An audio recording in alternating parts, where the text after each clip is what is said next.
20세기 소년소녀 본격 90년대 언저리 추억팔이 팟캐스트 388회 시작하겠습니다. 자기소개 먼저 하겠습니다. 저는 웃음소리 담당 쇼고요. 네, 민입니다.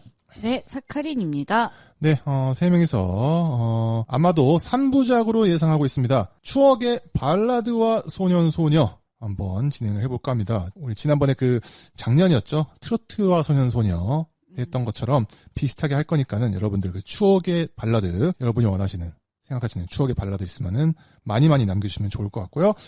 본격적으로 얘기하기 전에 팟빵 리뷰가 굉장히 많습니다. 네. 어떤 한 분 때문에 되게 많더라고요.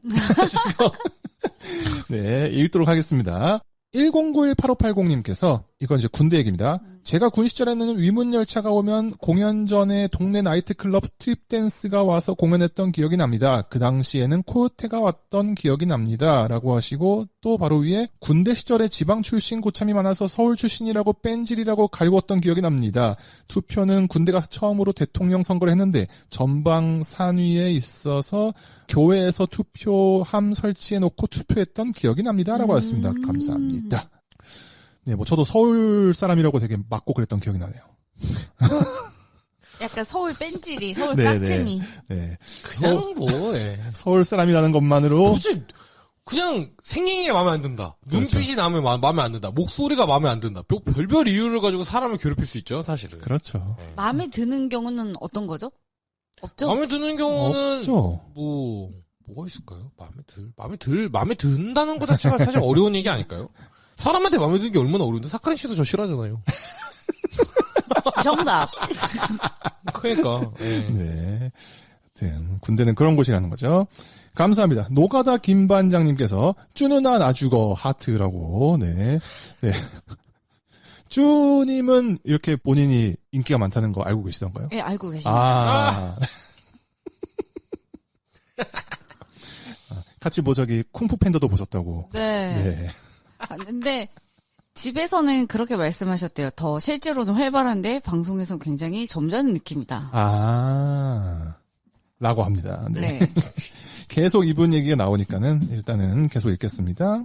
안녕 아이즈원님께서 맨디 무어를 모르시다니 진짜 세 분 다 스포츠에는 관심이 1도 없다는 걸 다시 한번 알게 됐네요. 국내에서는 온리 호프라고 워크 투 리멤버 주제곡이자 맨디 무어가 부른 이 노래가 김연아 선수가 현역 시절에 갈라쇼에서 선택한 곡으로 유명합니다. 그 덕에 광고 음악으로도 쓰인 적이 있고요. 그리고 미세스 사카리님이 말씀하신 영화는 기네스 펠트로가 나온 98년도 영화이고 제목이 위대한 유산인가 그럴 거예요. 세렌디피티는 비포 선라이즈랑 좀 비슷한 구석이 있는데 둘 다 뉴욕에 출장 온 두 남녀가 눈이 맞자마자 서로 돌아가야 하는데 서로의 전화번호인가 암튼 자신의 신상을 어떠한 책에 적어서 중고로 팔아버리고 우리가 진짜 인연이면은 이 책이 자신들에게 다시 올 거라 말하고 그때는 연인이 되자고 약속하고 헤어졌는데 7년 후 서로에게 이미 애인이 생겼고 결혼을 앞두고 있는데 7년 전에 그 사람이 생각나서 그 책을 갖기 위한 소동극 같은 영화입니다라고 하셨습니다. 감사합니다. 네.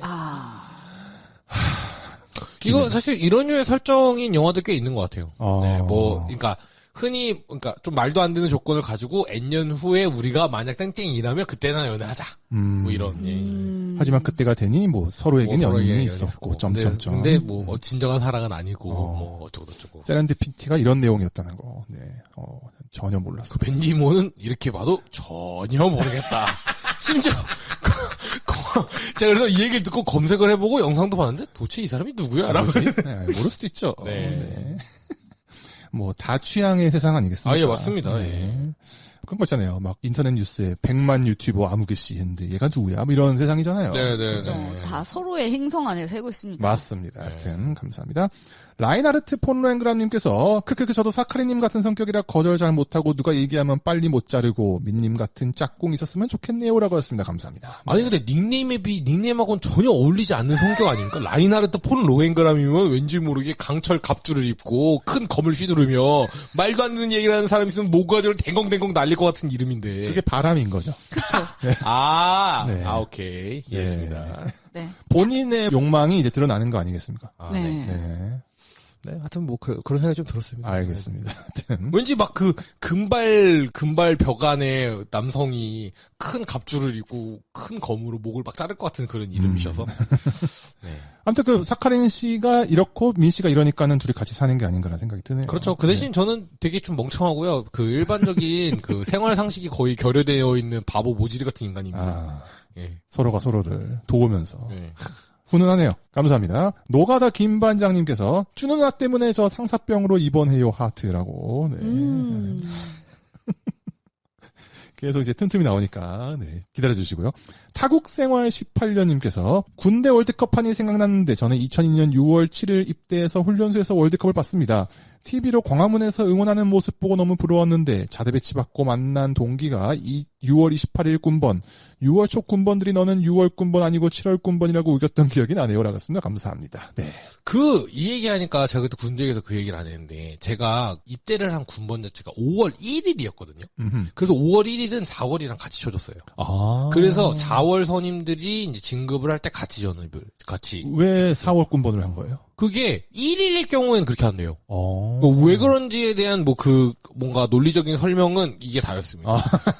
논리면 따지면, 네, 논리 따지면 안 되는. 그래서 같은 5월 군번들끼리 모여서 이렇게 예를 들면 이등병 때 힘든 일 있으면 주임원사님이랑 밥 먹고 약간 이런 시간이 있었는데, 저희만 약간 한 달 더 하고 약간 그런 게 좀 있었습니다.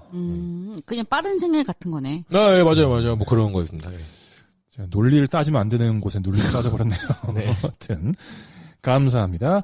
982449님께서 쭈고정이라고 하였습니다. 이분은 이따가도 또 얘기가 나오는데 쭈쭈쭈쭈쭈 고정정정정 린 이제 일 좀 하자라고 네, 연속해서 하셨습니다.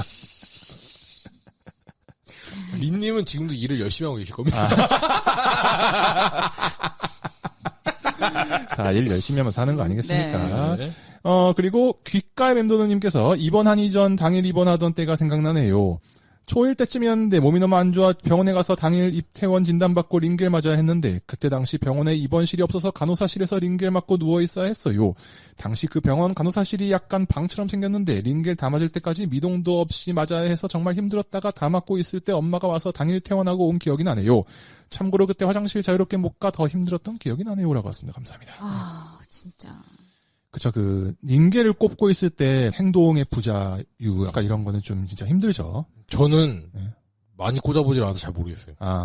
제가 서울에서 이제 기숙사에 살고 있다가 이제 자취를 시작했는데 고모한테 전화가 왔어요. 그러니까 저한테 고종사촌이 장염으로 응급실에 갔는데 왜 기숙사가 12시면 문 닫아가지고 새벽까지 못 갔는데 병원에 혼자 있으니 좀 가봐달라.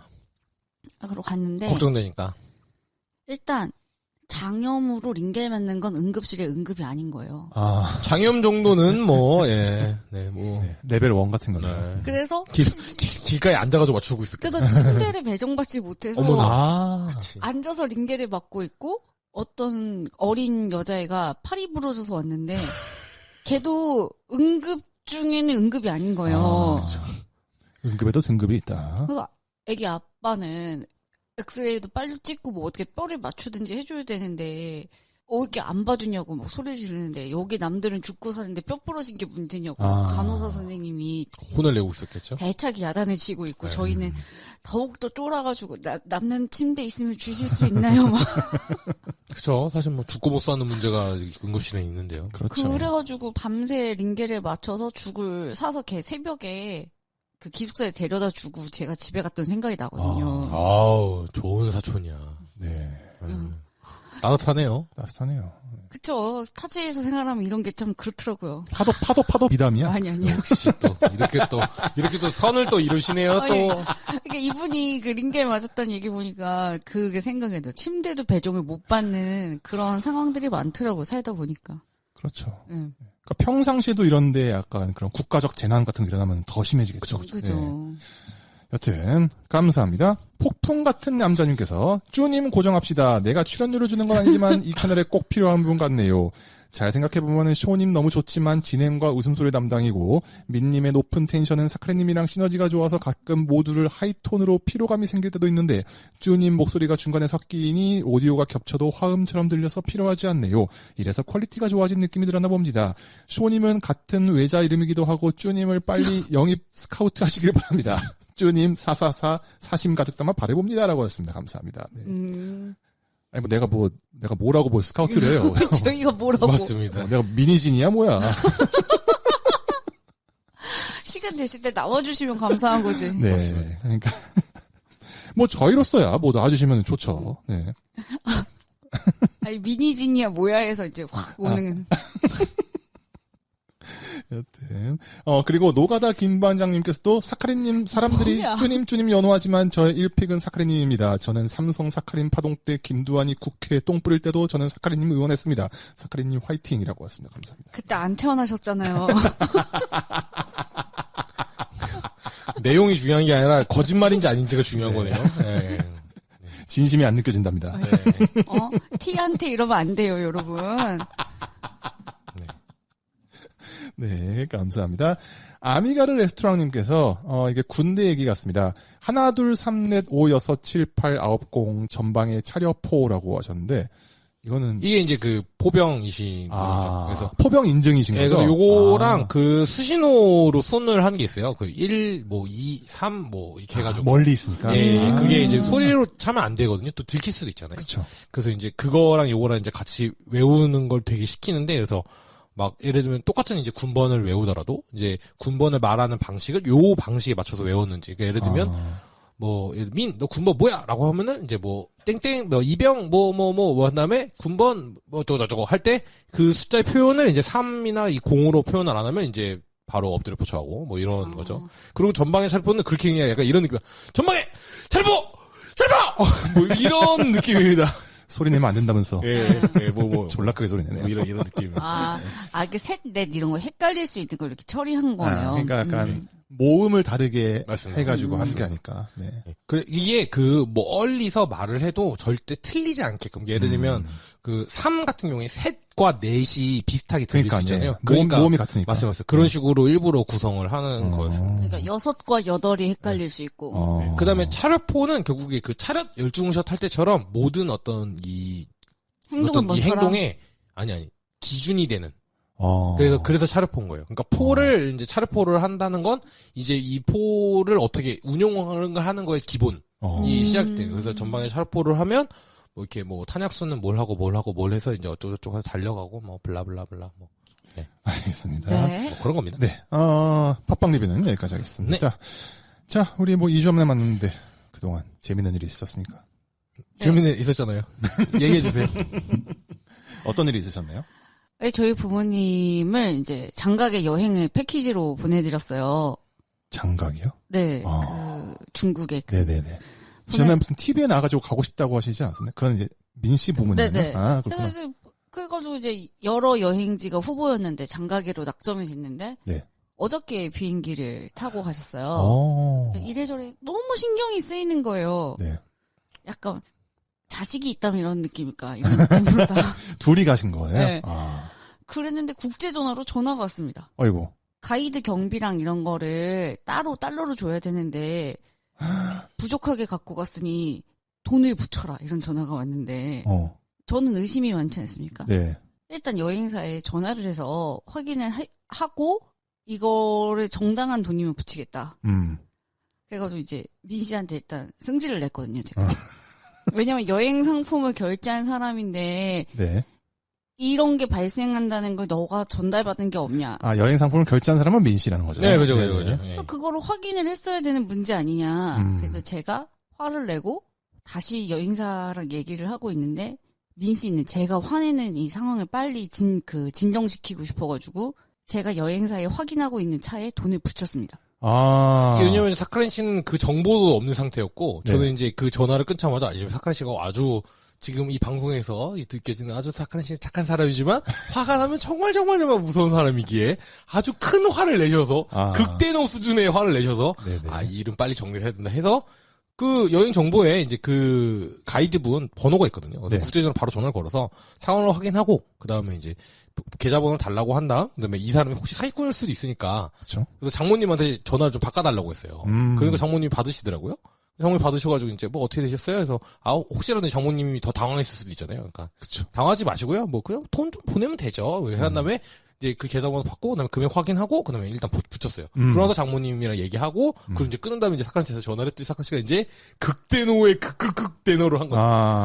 아니 추월을 해버렸다는 거죠. 네, 맞아요. 촌각을 다퉈서 돈을 붙일 일이 아닌데 이게 여행사에서 일상적으로 벌어지는 일인가? 그리고 이 금액이 정당한가? 이 계좌의 번호는 맞는가? 이걸 확인을 하고 보내도 되는데 내가 돈 붙이라고 독촉한 적 없는데 누구 맘대로 지금 돈을 붙였냐. 지금 또 다시 화를 지금 또 올라가고 있죠, 지금 바로 또 올라가죠? 사카린 씨, 이거 다 끝난 일이고, 실제로 끝은 결국, 계속 얘기하시죠. 네네.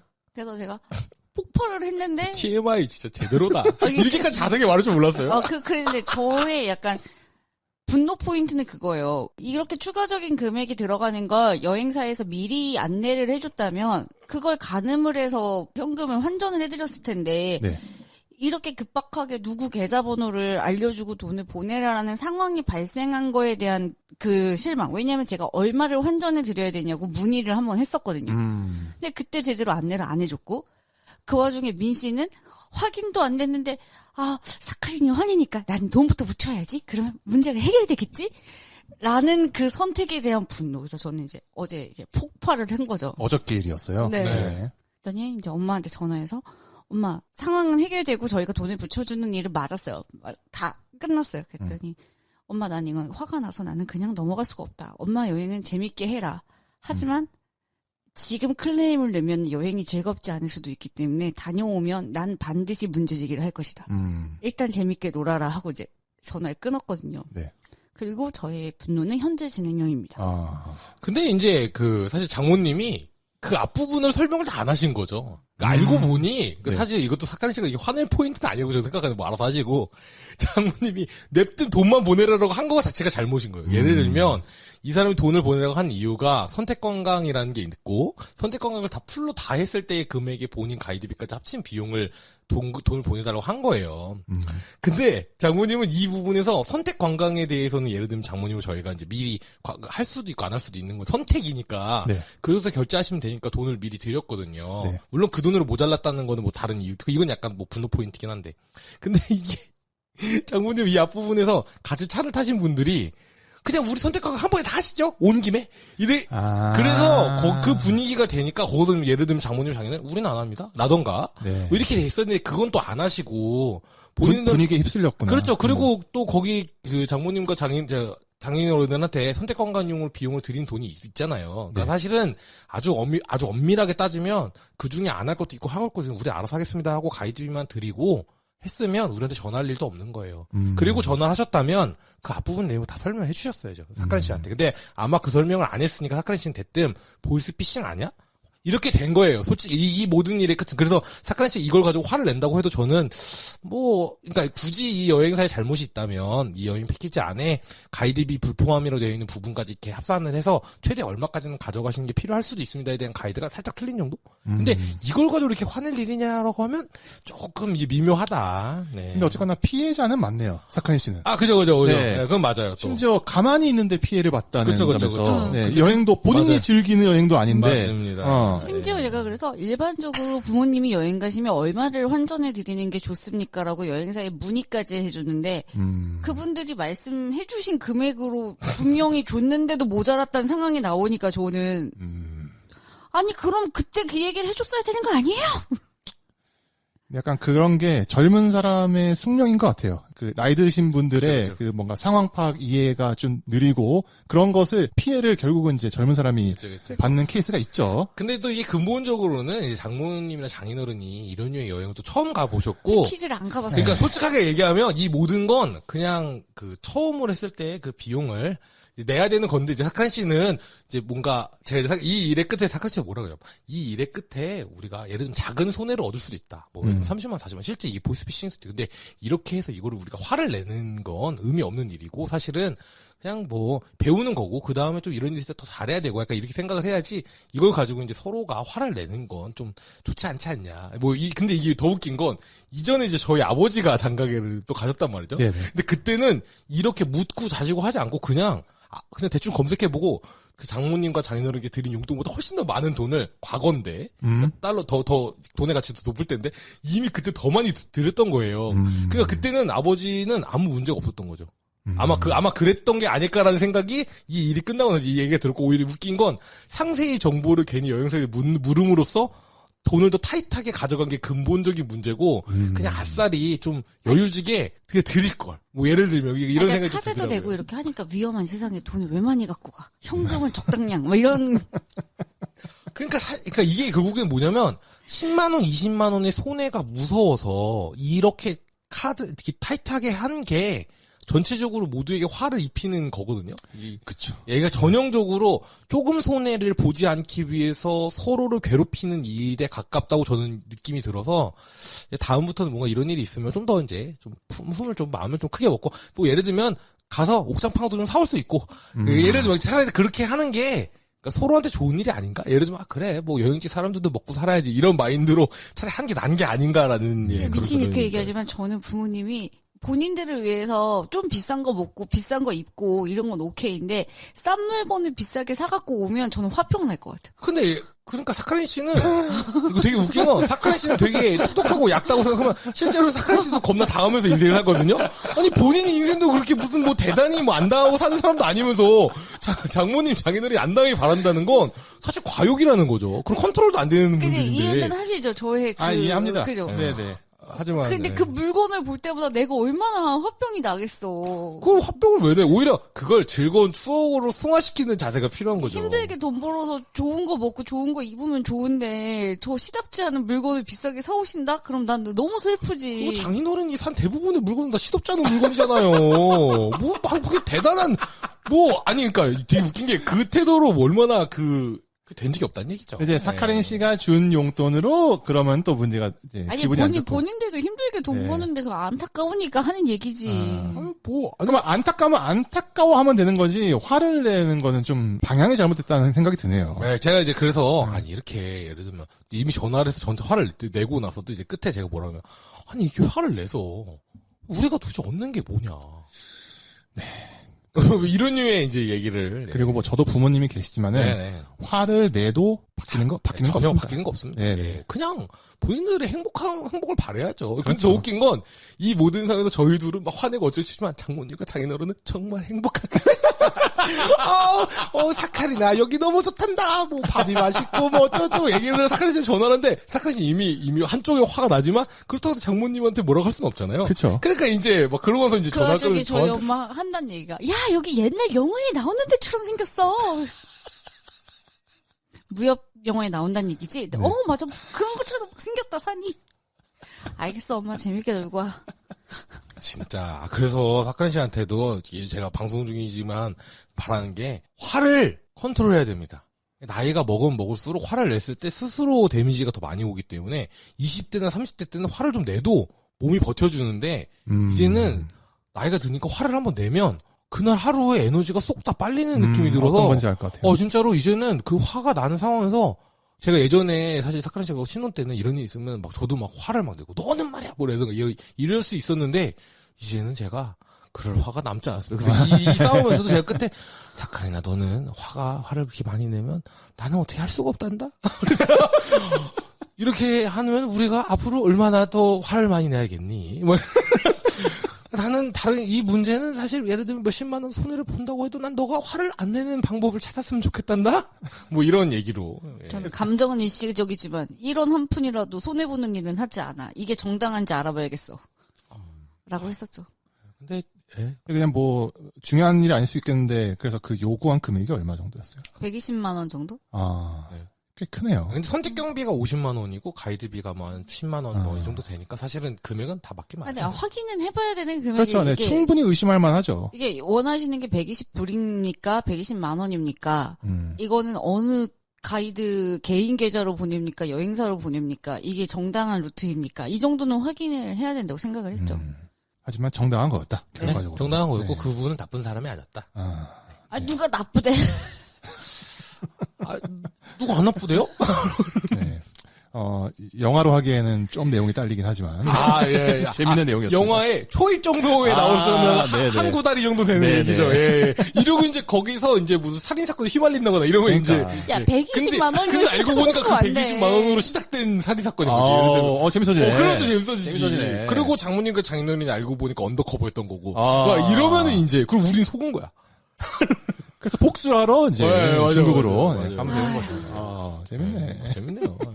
시트콤도 안 되는 인생이 너무 큰 스케일 생각하고 산다, 야. 네. 어쨌든. 알겠습니다. 민 씨는 뭐 없었나요? 저는 뭐 없네요. 저는 뭐 열심히 달리기를 하고 있고요. 건강을 달리기를 위해서. 열심히 하고 있는데, 올해 좀 목표 중에 하나가 뭐 하프 마라톤이든 뭐 쿼터 마라톤이든 한번 나가보자 하고 있는데, 네. 인간의 몸이라는 게 얼마나 나약한가에 대해서 생각을 하고 있습니다. 아. 달리기를 열심히 하고 나니까 오른쪽 무릎이 아픈 거예요. 네. 왜 오른쪽 무릎이 아프지? 해서 이제 좀 며칠 쉬고, 다시 또 걷고 또 달리기 또 하니까 이제 왼쪽 무릎이 아픈 거예요. 그러니까 알고 보니까 오른쪽 무릎이 아프니까 오른쪽 무릎이 안 아픈 자세로 달리기를 하니 왼쪽 무릎이 아프고, 왼쪽 무릎도 아프니 오른쪽 무릎이 또 아픈.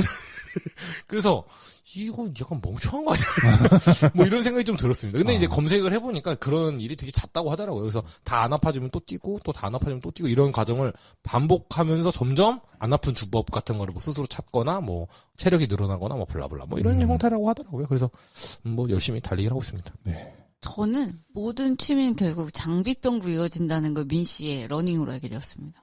뭐 얼마나 대단한 장비를 산다고. 뛰다 보니까 좋은 운동화가 사고 싶고, 뛰다 보니 땀을 흡수를 잘하는 양말이 사고 싶고, 이제는 눈이 부셔서 스포츠 고글이 필요하다. 아.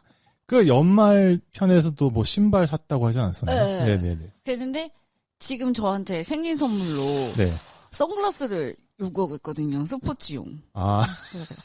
근데 이거 나는 강변을 달리는 네. 아주 소박한 취미인 줄 알았는데 이것도 하다 보니 이렇게 돈이 드는구나. 아니 뭐 그 좀 사줄 수도 있죠 뭐. 뭐 그게 인간 아니겠습니까? 네. 네. 뭐 여행비 그것도 뭐 보내기도 했는데. 근데 뭐. 저는 그런 생각이 들었어요. 이게 뭐 카메라나 테니스나 골프처럼 시작할 때부터 좀 돈이 들겠다 하는 취미가 아니라 저는 이건 1원 한 푼 안 드는 취미인 줄 알았거든요. 그냥 한강변 뛰기 뭐 이런 거는. 1원 한 푼 안 드는 취미는 존재하지 않습니다. 그런 게 그거는 취미가 아니죠. 아. 그런 건 취미라고 우리가 할 수 없죠. 돈을 써야 취미죠. 그러니까 돈을 쓰는 그 자체로서 뭔가 만족감 같은 게 있잖아요. 네, 그런 건 무시할 수 그런 없습니다. 걸 느꼈어요. 네. 네. 그래서 결국에는 사카린 씨도 그것 때문에 신발 또 하나 의도 신고 또. 또 싫었대. 네. 아니, 그래서 그렇게 써보고 이제 좋은 신발을 사카린 씨 몇 개 사줬는데 사카린 씨 써보고 이제, 좋다고 이제. 야, 신어보니까 진짜 뛸 때도 좋은데 일상생활에선 얼마나 좋겠니? 너도 한번 신어봐라. 그래서. 그런 거죠. 네. 저는요, 뭐, 딱히 뭐, 별 일이 없는데, 얘기할 때가 여기밖에 없어가지고, 얘기했습니다. 신간이 나와가지고. 네. 네, 제목이 일본어를 군것질로라는, 정확히 말하면 2019년도에 나왔던 일본어를 군것질로 배웠습니다만, 이라는 책의 개정 증보판이 바로 엊그제 나와가지고, 사실 제가 뭐, 베스트셀러 작가도 아니고, 홍보할 데가 없거든요. 그래가지고, 지금 뉴스 막 다 나오잖아요. 일본 엄청 많이 가잖아요. 예. 이게 뭐 제목에서 아시겠지만은 일본에서 파는 과자의 패키지에 있는 글씨들, 표현들을 이용해가지고 일본어를 배우자. 이런 컨셉이거든요. 그래서 혹시나 일본 여행 준비하시는 분들은. 뭐 이벤트라도 하나 해야 되지 않을까요? 어떤 이벤트가 좋을까요? 뭐, 제가 제 돈으로 5건 사서 선물 나눠드릴 테니까 받고 싶은 분들 뭐 댓글을 한번 써주시죠. 어떠세요? 네, 민 씨가 쏩니다. 네, 제가 쏘겠습니다. 5건 정도 제가, 어떠세요? 쏴도 내가 쏴야지. 아니요, 제가 쏘겠습니다, 형님. 제가 사랑의 마음으로 다 제가 쏘겠습니다. 감사합니다. 네, 제가 사인까지 해가지고 네. 보내드리도록 하겠습니다. 혹시 뭐 해외에 계셔서 참여가 어려우시다. 메일로 보내셔도 되고요. 네. 네. 선착순? 뭐 여러 명이면은 뭐 네네. 랜덤 돌려서 네. 알겠습니다. 이 자리에서 녹음으로 실제로 랜덤 누구 돌려서 누구 됐는지도 발표드릴게요. 네, 두구두구두. 알겠습니다. 진짜로 일본 많이 가시는데 네. 저는 그렇게 생각합니다. 일본어를 공부했던 입장으로서 결국은 어느 나라에 가면은 그 나라 말을 아는 것이 아는 만큼 즐거운 거거든요. 심지어 요즘에는 잘 20소서에 안 나오시지만 투로님. 그렇죠. 투로님이 요즘에는 자영업 때문에 여기 못 오시는데 요즘 얘기 들어보니까는 밤마다 샷다 내리고 일본어 공부하시더라고요. 네. 왜 그러겠습니까? 물론 일 때문에도 있지만은. 프로코짝 만나러 네. 가요. 주말에 영화 들으시는군요. 네. 그건 농담이고, 네, 농담이고요. 그만큼 아는 만큼 재밌어지는 거죠. 그러니까는, 네. 혹시나 일본 관심 있으신 분들은 이번 기회라도 이런 책 한 권 정도는, 가정마다 한 권 정도는. 근데 너무 표현이 멋있다. 샷다 내리고 공부한다. 훌륭한 겁니다. 네. 이게 어려운 거예요. 진짜. 네. 주경야도가 아니야. 그러니까. 왜? 주경 샷독이죠. 네. 네. 근데 효 형님의 어떤 책이 보면은 항상 좀 되게 좀 귀여운 일러스트로 가득 차 있어서 보시면은 또 보는 재미가 있습니다. 그러니까 한 사진이랑 땀 다 손으로 다 그리시는 네. 그게 있어가지고. 사진이랑은 다른 맛이. 그리고 혹시나 이거 들으신 분들은 그런 분 안 계시겠지만은 일본 가서 외화 쓰고 이게 한국인으로서 할 일이냐라고 생각하시는 분 계실 수도 있습니다. 그래서 저는 이제 그거에 대한 반론까지 준비해왔는데 일본에 있는 웹사이트에서 한국 과자로 한국어 공부하는 것도 연재 중이거든요. 그러니까는 제 말은 똔똔이다. 그러니까는 너무 그렇게 노여워하지 마시고요. 지금 엔저 네. 834회 사원입니다 지금. 네네. 지금 당장 가면 엄청 좋아요. 그러니까요. 그러니까 네. 지금 당장 공부하시고. 네, 뭐 이번 주 뉴스에 뭐 교토가 오버투어리즘 때문에 고통받고 있다. 뭐 이런 그렇죠. 뉴스가 나올 정도로 네. 예, 대단한 지금 상황입니다. 그리고 그 네. 후지산이 보이는 편의점 앞에 막 사람들 많이 몰려가지고 후지산 안 보이게 벽을 치겠다. 왜요? 너무 많이 너무 많이 몰려서. 몰리니까 뭐 교통적인 위험도 있고 하니까는 아. 후지산이 안 보이게 벽을 치겠다 이런 뉴스도 나오고 전 세계에서 몰리고 있습니다. 네, 그렇다고 하더라고요. 네. 네. 그러니까 지금 가면은 도쿄나 이런 데 갈 때 아니라 조용한 곳에 가면 좋습니다. 뭐. 네, 그 얘기 많이 하더라고요. 네. 그래서 지금이야말로 뭐 구마모토라던가 뭐 이런 약간 상대적으로 여행을 잘 가지 않지만 일본 내부에선 여행을 가는 곳에 가면 나쁘지 않다. 네, 그래서 일본어를 군것질로 네. 잘 부탁드리겠습니다. 네. 웃을 일이 아니에요, 이거. 그럼 진짜로 5건 제가 제 사비로라도 해서 꼭 보내드리도록 하겠습니다. 알겠습니다. 감사합니다. 네. 네. 그리고, 예. 꼭 그러면은 뭐 댓글 남겨주세요. 네. 뭐 일본 여행을 앞두고 계신다거나 뭐 그렇다면 더욱 그냥 유용하시겠죠? 소영님이 쓴 책을 갖고 싶다. 뭐 이것도 가능합니다. 좋습니다. 네. 여기까지 할까요? 네. 네. 자, 이번 주는 아마도 3주치가 될 것 같은데, 추억의 발라드와 소년소녀 하도록 하겠습니다. 지난번 트로트와 소년소녀 편 들으신 분들은 기억하시겠지만, 우리가 트로트 월드컵에서 몇 곡 뽑아가지고 이제 한 곡씩 소개를 했던 건데, 이것도 똑같습니다. 이상형 월드컵 사이트에 발라드 월드컵이, 네. 추억의 발라드 월드컵이 있어가지고 링크로 남겨둘 테니까는 여러분들도 한번 해보시고, 저희가 부르는 좋은 곡 있으면은 공유도 해주시면 좋을 것 같습니다. 지난번처럼 한 곡씩 돌아가면서 소개하는 걸로 할까요? 네. 네, 그러시죠. 네. 누구부터 하실까요? 뭐, 진행자님부터. 네. 저부터 할까요? 네. 네. 참고로 저는, 이게 그런 거죠. 미리 얘기하고 싶은 게, 내가 생각하는 좋아하는 곡을 얘기하면 되는 거죠. 맞습니다. 저는 네. 이걸 어떻게 했냐면 그래서 딱 8강까지, 16강까지 한 다음에 16강 리스트를 쭉 뽑아서 그 중에서 6개를 지워가지고 10개를 들고 왔습니다. 알겠습니다. 제가 꼽은 추억의 발라드 첫 번째 곡은 김돈규의 나만의 슬픔입니다. 나만의 슬픔. 네. 들어보시죠. 네. 연락이 닿아도 올 수가 없을 거야. 이제는 다른 세상에서 그녀를 만나서 내 얘길 묻거든. 그저 난 잘했다고. 네. 네. 이게 1996년도 노래고요. 저는 김돈규라는 사람을 지금도 얼굴을 모릅니다. 트로트 때랑 비슷해요. 저는 얼굴도 모르고 그 당시에 노래방에서 노래방 진짜 네. 많이 부르죠. 예. 아마 오늘 얘기하는 거는 내가 혹은 친구들이 불렀던 곡들이 많은 것 같아요. 네네. 그래서 그죠. 이 곡은 진짜 한 1000번은 불렀던 것 같아요. 네. 그래서 근데 되게 정서가 90년대. 그렇죠. 딱 96년. 네. 누가 죽어. 죽어야 됩니다. 너든 나든. 네. 그러니까 이 노래는 내가 죽어가니까 사랑하기 때문에 헤어지는 거야의 상태에서 이제 내 죽음을 알리지 않는. 그리고 이 곡이 특이한 거는요. 그냥 내가 죽을 테니까 뭐 이런 것이 아니고 내 친구한테 얘기하는 형식의 노래 가사입니다. 심지어 나 죽으면 길목에 뿌려달라고. 혼다사기 같은 거네요. 그리고 내 여친한테는 말하지 말아줘. 내가 죽는다는 거를. 그럼 얘기 왜 하는 거야? 뭐 어쩌라는 거야, 친구한테. 말을 하라는 거야, 말라는 거야. 친구한테 하는 유언 같은 노래인 거죠. 네. 그 점이 조금 특이한 그것도 겁니다. 아주 나쁜 친구인 게요. 그러면서 나 없는 세상에 남겨진 그녀를 나 대신 지켜달래요. 살려달라는 거야, 뭐야. 뭐 예를 들면. 네. 근데 옛날 영화 보면 그런 정서 있잖아요. 맞습니다. 예. 키워주고. 네. 아니 근데 내 아이의 대부가 되어줘의 그거는 좀 그럴 수 있겠다 싶은데 내가 몸이 안 좋아서 내가 사랑하던 여자를 나 대신 너가 지켜달라고 친구한테 말을 하는 건 그 친구 입장에서는 그럼 뭐 내가 어떻게 지켜줘야 되는 거야? 그렇지. 갑작스럽게 엄청난 큰 그 책임감 같은 그쵸. 것을. 예, 제 친구 죽으면 거기다 대놓고 야 미안하지만 그건 좀 어려운 일인데. 친구의 입장도 대해봐라 이거네요. 그러니까 이렇게 네. 말할 수 없다는 거예요. 친구 입장에서 그렇지 않겠습니까? 그러면은 친구 입장에서 뭐 어쩌라는 거야. 예를 들면 나는 뭐 걔랑 사귀어야 되나? 1번. 아니야. 여기서 그렇게 얘기해. 그녀를 만나서 내 얘기를 묻거든 그저 난 잘 있다고 얘기해달라는 그 대목이 사귀진 말아달라는 얘기죠. 아니, 사귀는데 계속 물어볼 수도 아, 있잖아요. 그리고 이게 되게 노골적으로 내가 훗날 제가 되면은 네네네. 그러니까 네, 이미 뭔가 길목에 시한부, 풀어달라고. 예, 뭔가 시한부라는 얘기죠. 네, 그러니까는 그 정도면은 이제 사귀는 건 아닌 거죠. 아, 네네. 사귀면 이제 원혼이 돼가지고 복수하겠죠. 그러니까는 진짜. 네, 안 됩니다. 사귀면은. 그리고 일단 길목에 재를 뿌리면 위법입니다.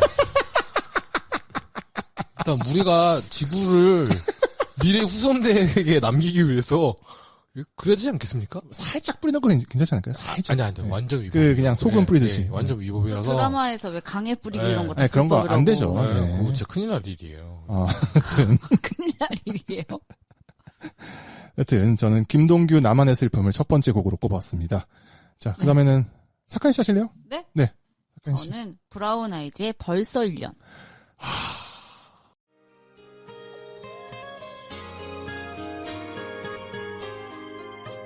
처음이라 그걸 놓치기엔 괜찮아도 그 생각만은 네, 이 정도만. 이게 2001년 노래더라고요. 맞습니다. 그래서 제가 중고등학교 때 그 채널 V 이런 데서 주구장창 봤던 생각이 나요, 진짜. 네, 맞습니다. 그 뮤직비디오를 많이 틀어줬죠. 아니, 이거 이범수 씨랑 장첸이랑. 네, 그거 복싱 엄청 하잖아요. 복싱하는 근데 네. 그것도 되게 영화처럼 구성이 돼 있고 이 노래를 부르기도 부르지만 어딜 가든 나왔던 기억이 나요. 맞습니다. 그러니까 길거리에서도 흘러내려. 제가 교복 입고 학교 다닐 때 내내 들렸던 느낌이라 서점에서도 들어줬어. 맞아요.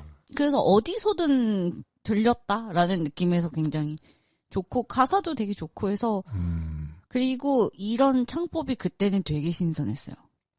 그렇죠. 아까 외국물 드신 느낌이었죠. 그래요. 실제로 드신지 모르겠습니다만.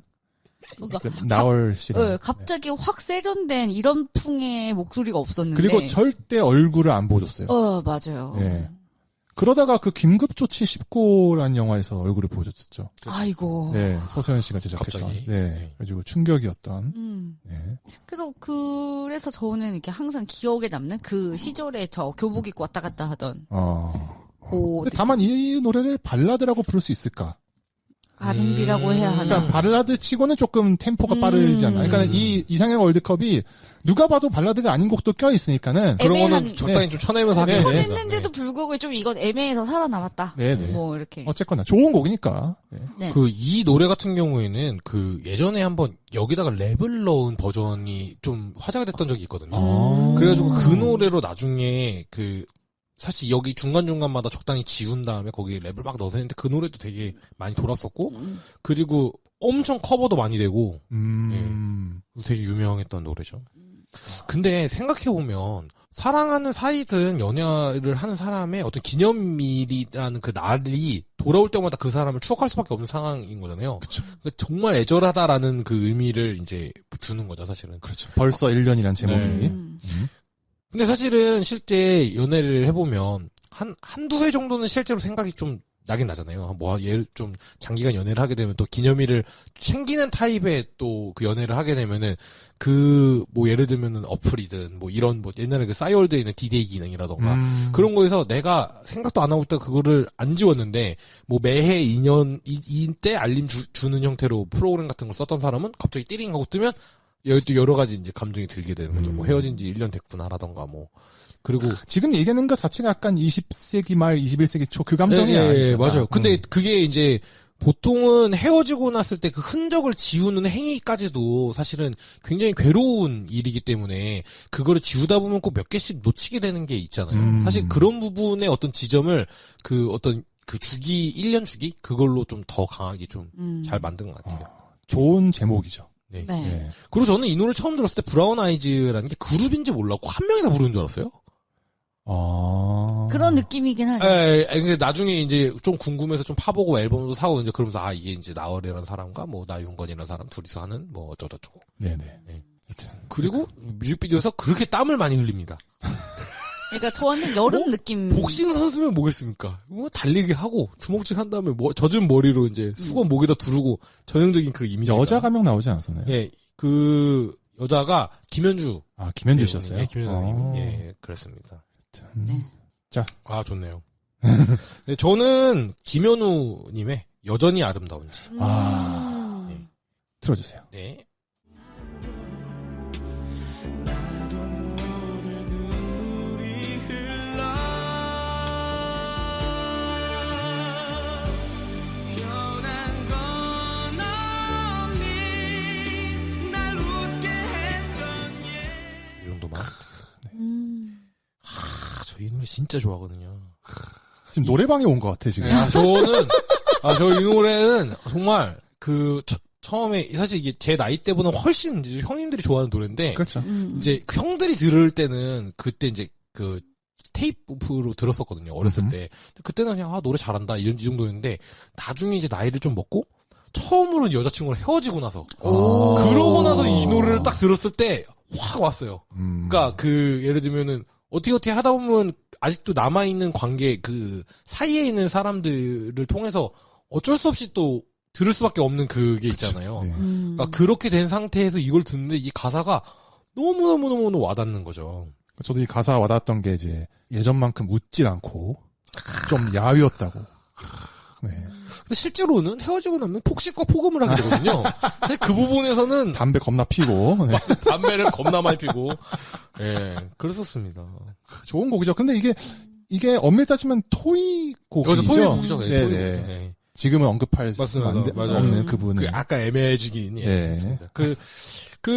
이 노래를 보면, 하여튼 이거는 느낌상 좀 젊은 느낌의 연애인 것 같아요. 그러니까 사실은, 연애를 여러 번 하다 보면 이 정도의 감정까지는 되지 않습니다. 뭐 예를 들면, 처음엔 뭐 이렇게 자유로운 편해. 선택과 시간 뭐 이런 류의 얘기가 사실 연애를 하건 안 하건 결국에는 나이를 먹어가면서 좀 자유롭게 해줄 수 있다고 생각하거든요. 근데 20대 초반이나 연애를 처음 하면은 막 우리가 연애하는 서로의 대사에 막 집중해야 돼. 라던가 그렇지 못하면 너는 사랑하지 않는 거야. 라던가 뭐 이런 게 있는데 그래서 조금 더 20대 초반이나 그때의 정서를 조금 담고 있다라는 생각을 많이 그러니까 했어요. 뭐 딱 그 이름은 얘기할 수 없는 유모 씨의 네네. 정서잖아요, 이게. 아, 그쵸. 저는 네. 이게 싸이월드에서 유행하던 짤들 있잖아요. 거기에 보면 잘 지내라고 물음표 치고 괄호하고 난 잘 못 지낸다는 뜻이야.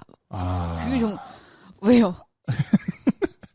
순간 오글거려가지고. 잘 지내야 해 하고 가로치고 뭐 너가 보고 싶어 라던가 퍼퍼가요. 오 마이 갓. 하트 있어야 됩니다. 예. 잔이 하고 물음표는 나는 잠을 잘 못 잔다는 뜻이야. 뭐 이런 그렇지. 그런 정서 있잖아요. 그거의 압축본이 아닌가. 네. 그러니까 아까 잠깐 한 15초 노래를 듣기만 했는데 약간 그때의 막 싸이월드, 네. 불금 이런 게 떠오르고. 사실 이제 저는 제 연애 지론 중 하나는 이게 되게 어려운 부분인데 연애라는 행위는 A를 선택하고 그다음에 B를 선택하고 C를 선택하고 D를 선택하는 거잖아요. 연애하는 사람을. 네. 그러면 A가 B보다 무조건 나아야지 선택을 해야 되거든요. 근데 실제로는 그렇게 되기가 쉽지 않단 말이죠. 않죠. 왜냐면은 내가 애호하는 점의 포인트 점수가 방향성을 바꾸는 게 쉽지 않아요. 그건 어떤 취향 같은 거라서 갑자기 해물짬뽕 평생 좋아하던 사람이 갑자기 사실은 너는 전체 점수로 봤을 때 고기짬뽕이 더 좋을지도? 라고 하면서 고기짬을 먹는다고 해서 아니 나는 안 되겠는데 나는 해물 베이스 국물이 좋은데 이거거든요. 그래서 사실 맨 마지막 이 노래의 엔딩이 나의 모자람을 채워줄 사람을 좋은 사람을 만났다고 하지만 실제로는 거의 나랑 비슷한 사람일 거다. 예. 그런 생각을 나중에 좀 더 나이 먹고는 했습니다. 예. 알겠습니다. 근데 너무 찌질해요. 찌질하죠? 그 빈 종이에다가 헤어진 여자친구 이름을 쓰고 있는 나 자신을 생각하면 너무 슬퍼요. 이게 바로 젊음 아니겠습니까? 아, 20세기, 너무 21세기고 젊음. 너무 이게 웃겨. 노래 자체는 99년도네요, 보니까. 예. 그러니까 딱 제 세대인 것 같아요. 네. 네, 그래서 좋은 노래였고요. 여기까지인가요? 네. 자, 이제 한 바퀴 돌았고요. 제가 꼽은 두 번째 추억의 발라드는 서지원의 내 눈물 모아입니다. 겹치나요? 아니, 안 겹칩니다. 저 있어요. 있어요? 있을 수밖에. 죄송합니다. 아니야. 요것도. 네. 잊혀지지 않음으로 널 그저 사랑하겠다고 그대여 날 기다릴 거예요. 내 눈물의 편지 하늘에 닿으면 네, 진짜. 이게 96년도 노래죠. 네. 제가 일본에 살다가 한국에 돌아온 게 96년 1월 말이었거든요. 그때 딱 돌아가셨을 때였어요. 네, 그래가지고 한국에 왔더니 고서지현 씨 때문에 대한민국이 난리가 났던 상황이었던 게 기억이 납니다. 그리고 그 일본 가수 중에 약간 오자키 유타카라고 아시죠? I love you 불렀던. 아, 예. 네, 그 사람이랑 약간 창법이 비슷해요. 꾸밈이 없는 기교가 없지만은 그러면서 살짝 그 고음될 때 갈라지는 이 느낌이 저 되게 좋아하는데 이분도 저는 이제 이분을 잘은 모르지만 그냥 아무것도 모르고 노래만 들었는데도 되게 마음을 울리는 좀 그런 힘이 있는 그런 곡이라 가지고 정말 좋아하는 곡입니다. 아니 그리고 얼굴도 곱고 그래가지고 약간 아이돌 발라더 그렇죠. 이런 네. 느낌이 네. 있었잖아요. 아마 이제 2집 내기 직전에 네, 돌아가신 걸로 알고 있습니다. 그때는 이제 뭐 되게 어렸을 때 그죠. 어렸을 때 네. 했으니까. 저는 이때 이제 그 서지현 선생님이 갑자기 이제 되게 뭐라 해야 되지? 엄청 언론의 스포트라이트를 받게 되면서 네. 그 SBS에서 청춘 드라마 같은 거를 했었는데 옛날에 그걸로 처음 봤었는데 되게 뭐라 해야 되지? 좀 부자 미국형? 뭐 이런 어떤 이미지? 약간 해외파였죠. 예, 그리고 네네. 그 머리 스타일이 되게 젤을 미국 오빠. 예, 그래서 그리고 한국말을 약간 느낌이 그 느낌으로 해서 보면서 되게 그러니까 그 학교에 있는 초등학교 때 있는 막 그런 애들 중에 몇 명 좀 성숙한 친구들이 막 좀 그런 얘기를 하는 걸 듣고 저 사람이구나 그냥 요 정도.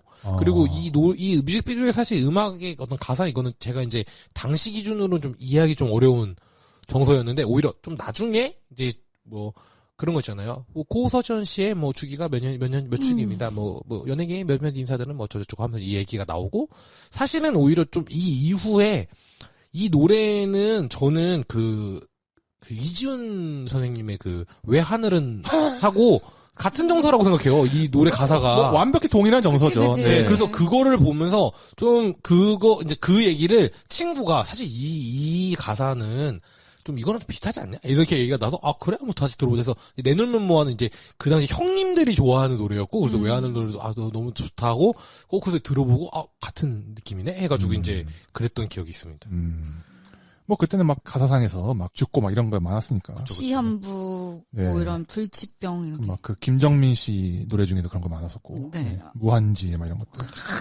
그러니까 저 이번에 여기 오면서 또 다시 들어보는데 이제 이 마지막에 내 눈물 모아 하면서 약간 한숨 같은 느낌이 살짝 들립니다. 네, 네. 마지막에. 그렇죠. 진짜 오랜만에 들으면서. 자, 이거 며칠 동안 준비하면서 진짜 이 당시에 발라드들을 엄청 많이 들으면서 네, 뭐 한편으로는 좀 추억이면서 한편으로는 좀 아련하기도 하고 여러분들도 이거 한번 들어보면서 느끼셨으면 좋겠습니다. 그래서 이 노래가 끊임없이 다른 가수들이 불러요. 맞습니다. 이것도 또 버전이 많죠. 레전드입니다, 레전드. 뭐 명곡이란 증거 아니겠습니까? 네. 네. 왜냐면 이게 누가 그랬는데 명곡의 기준은 촌스럽지 않다는 거라고. 세월이 지나서 다시 들어도. 유행가랑 네. 올타임 레전드가 되는 건 10년 만에 들었을 때 안 촌스러운가. 근데 그거의 기준을 충분히 충족하는 노래라고 생각합니다. 맞습니다. 네. 그리고 또 이게 유서를 남기셨는데 이 유서의 내용이 뮤직비디오에 나와요.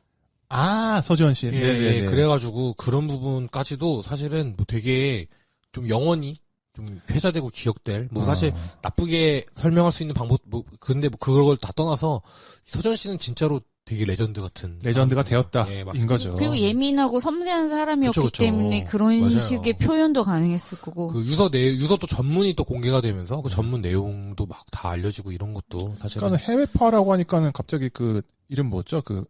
빨래를 개한다면서. 양준인 네네. 그분도 그쵸. 약간 해외파잖아요. 그쵸. 네. 네, 맞습니다.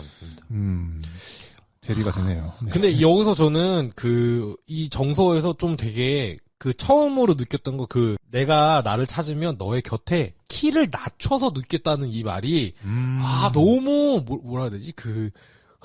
약간 상상이 되는 이분이 키가 좀 클걸요? 아니 그리고 되게 체격이 자꾸 마른 것 같은데 실제로는 큰 느낌? 네네. 그런 게 있어. 네. 키 크니까. 네. 뭐 뽀뽀할 때 이렇게 살짝 무릎 굽혀주고 좀 그런 거잖아요. 네.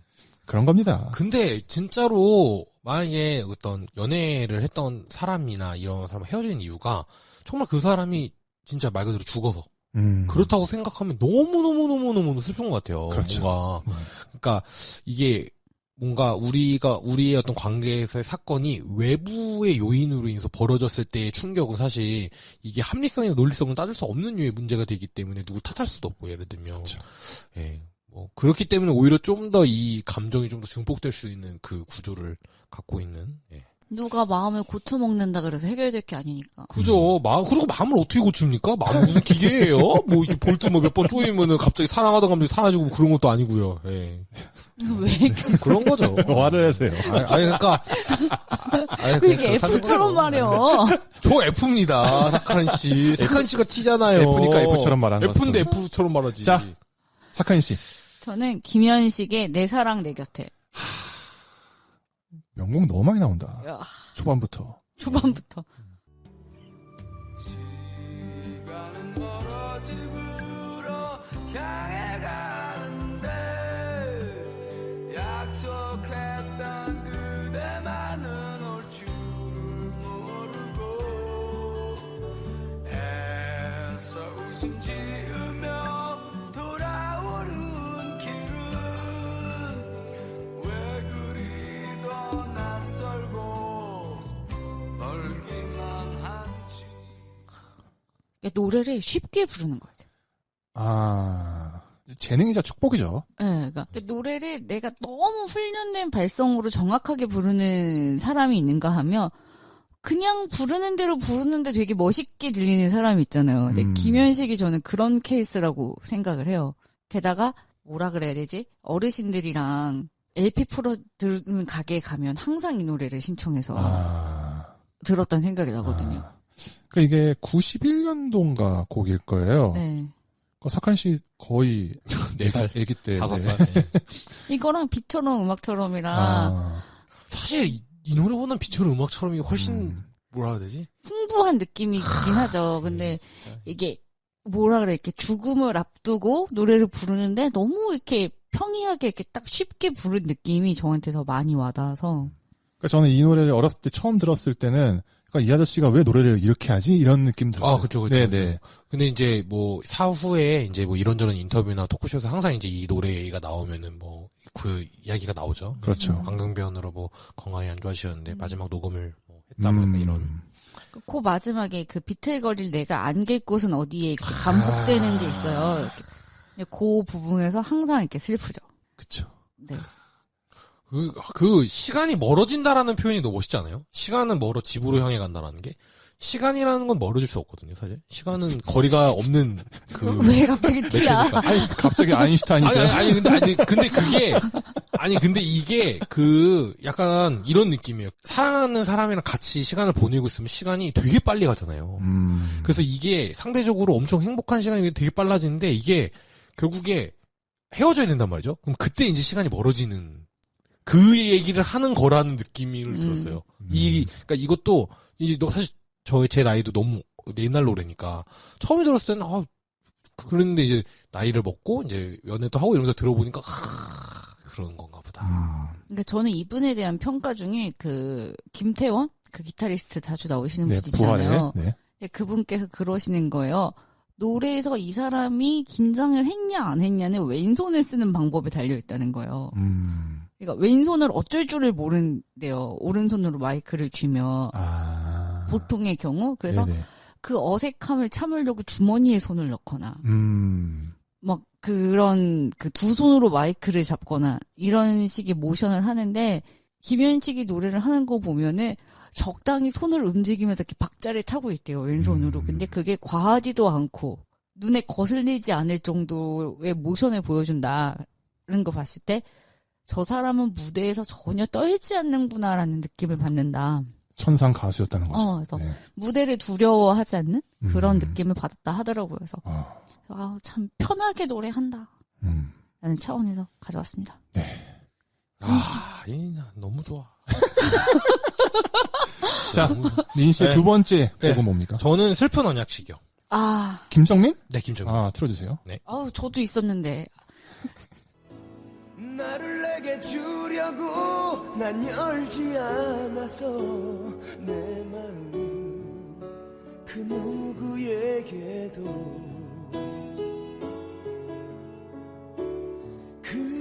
그렇게 넌 있어준 거야 나의 방황의 끝에서 이제 이게 나쁘다고. 눈물을 거둬. 근데 막상 원곡 들어보면 그렇게 그 끌진 정도 아니에요. 않아요. 근데 이거를 하도 이제 너무 희화를 뭐 과장되게 하지. 김정민, 박상민 이런 분들 진짜 원곡을 들어보면은 의외로 안 끌습니다. 되게 맑고 네, 딱 네. 중요 부분에서만 살짝 맞아요. 그러는데 근데 저는 기억나요. 이분이 부를 때마다 진짜 목에 핏줄이 막 서가지고. 그 운동도 엄청 열심히 하시잖아요. 네, 노래를 잘하기 위해서. 네. 그리고 저는 뭐 사실 나중에 이제 김정민 선생님이 그 결혼하시고 이제 아내분이 또 일본 일본분이랑, 네네. 근데 되게 미인이신데 그 진짜 처음 그걸 봤을 때 그 이런 그 락발라드라고 할까요? 이런 그 뮤직비디오에 나오는 여자 주인공 같이 생기신 분하고 결혼했어요. 되게 청순하시고 그리고 말투도 엄청 조곤조곤하시고 그걸 보면서 야, 저 사람은 되게 본인의 어떤 그 인생에 그게 딱 맞게 잘 사는 사람이다. 그런 생각을 했었습니다. 그리고 또 미형이잖아요. 네. 네, 잘생기셨잖아. 그리고 항상 이마를 까요. 그거 중요해? 깠나요? 이마 항상 까고 짧은 머리를 세웠던 네, 느낌이 항상 있어요. 그 호쾌한 어떤 그 스타일. 네네. 쾌남 느낌. 네. 네. 사실 한국의 가수들 중에서 한두 곡으로 잘 됐을 때 오랫동안 이렇게 계속 가는 사람들이 잘 없어요. 뭐 예를 들면 한두 곡만 유명했던 사람들은 예를 들면 그 다음에 뭘 또 도전해서 막 이것저것 말아먹고 좀 나중에 좀 안 좋은 일에 휩싸여서 무슨 예를 예를 들면 뭐 사채를 썼다거나 아니면 뭐 이상한 광고에 나오신다거나 막 이런 걸 보면서 팬들이 막 슬퍼하고 뭐 이런 게 있는데 이분은 그걸로 쭉 가요. 꾸준히 콘서트도 하시고 꾸준히 뭐 하는데 그 딱히 그렇게 뭔가 제 기억으로는 근데 예능도 되게 많이 했잖아요. 그러니까 그 이미지가 그렇게 안 좋게 되지 않으면서도 적당히 소비하시면서 되게 노련하게 가신다는 생각이 들었어요. 그리고 그걸 위해서 체중을 늘리지도 줄이지도 않은 그 본인 그걸 굉장히 열심히 하셨다고. 자기 관리를 철저히 네. 하신다는 거죠. 그러니까 되게 풀어져서 외모가 많이 바뀌는 경우들이 많잖아요. 이제 그렇지도 않았고 네. 저는 이분은 약간 가죽 잠바가 장착된 뭐 락발라드라는 네, 네, 대한민국의 다- 고유한 정서를 그러니까 다른 옷을 입을 수도 있을 텐데 항상 그 옷이 제 기억이 나거든요. 또 어울리니까. 네. 네. 그리고 어쩜 이렇게 안 늙어. 진짜. 체중이 줄었다 늘었다 하면 늙어. 아. 전 늙고 있군요. 근데 저는 한 번도 생각해 본 적이 없는데 왜 슬픈 언약식인 거예요? 이 노래 가사를 보면은 네네. 이제 이 둘이 제가 보기에는 이 내용을 다 읽어보면 제 머릿속에는 이런 느낌이에요. 둘이 로미오와 줄리엣 같은 서로 절대 이어질 수 없는 사이인데 우리의 사랑을 우리라도 인정받자. 아. 해가지고 둘만 있는 결혼식. 우리 둘만 결혼식을 하는 거죠. 혹은 뭐 이렇게 아니면은 뭐 성당 같은 데서 둘이 이제 뭐 신 앞에서 우리 맹세하고 둘이 이제 사랑의 도피를 떠나는 아. 그런 어떤 마지막 순간에 이제 내 여자친구가 너무 슬퍼하는 거죠. 그 누구도 우리를 축복해주죠. 하지만 우리는 우리 서로를 사랑하고 뭐 상관없다. 하늘이 우리 사랑을 알아줄 것이다. 아. 약간 걱정하지 천장지구 마라. 스타일이잖아. 아, 그러네요. 네. 그러니까 자꾸 우는 거지. 우리 부모님은 당신을 반대하고 뭐 어쩌고 눈물을 거둬라. 아. 우리 이제 하나다. 눈물을 거둬라. 우리는 이제 도피할 것이다. 걱정하지 마라. 아니, 노래로 눈물을 거둬는 안 올 수도 않은데 눈물을 거둬라 하니까 웃기네요. 그런 거죠. 자, 이제 눈물을 거둬라. 근데 왠지 진짜 그 웨딩드레스 샵에서 이렇게 훔쳐다가 입혔을 것 같은 그런 느낌. 뭐 그럴 수 있죠. 오토바이 타고. 근데 제가 이제 나이를 먹어가면서 항상 연애할 때 조언을 연애 결혼과 관련된 조언을 항상 얘기하는 게 최악의 상황에서 도피를 하더라도 결혼하고 싶다면 해야 될 사람 정도는 돼야 결혼해야 잘 살 수 있다. 아. 그러니까 뭐 그 누가 반대하더라도 진짜로 결혼하고 싶다면 그 누구의 반대로 스트레스 받지 말고 그냥 모두가 쌩까겠다는 마음을 갖고 결혼을 하고. 천장지구네요. 근데 저는 반대입니다. 그러니까 왜냐면 한두 사람이 말리면 그럴 수 있는데 일제히 나를 말린다면 생각해봐야 되는 문제라고 생각합니다. 그건 이제 뭐 극단적인 네. 얘기고요. 저도 극단적인 얘기죠. 그리고 네. 특히 부모님이 아휴 내 자식이 좋다는데 마음에 안 들지만 웬만하면 허락해야지가 저는 부모님의 기본적인 스탠스라고 생각하거든요. 자식 이기는 부모. 네. 근데 웬만하지 못하면 말리겠어. 라는 게 저의 생각이에요. 알겠습니다. 어쨌거나 눈물을 걷어라. 화도 걷어라. 네. 화도 걷어라. 하늘이 우리를 축복한대잖아요. 네? 네, 여기까지인가요? 네. 네. 네, 시간이 됐으니까 오늘 여기까지 하도록 하겠습니다. 이어지는 내용은 다음 주에 이어할 거고요. 여러분들이 갖고 계신 추억에 좋아하는 발라드 있으면은 꼭꼭 알려주시면은 감사하겠습니다. 그럼 저희는 다음 주에 뵙겠습니다. 끝!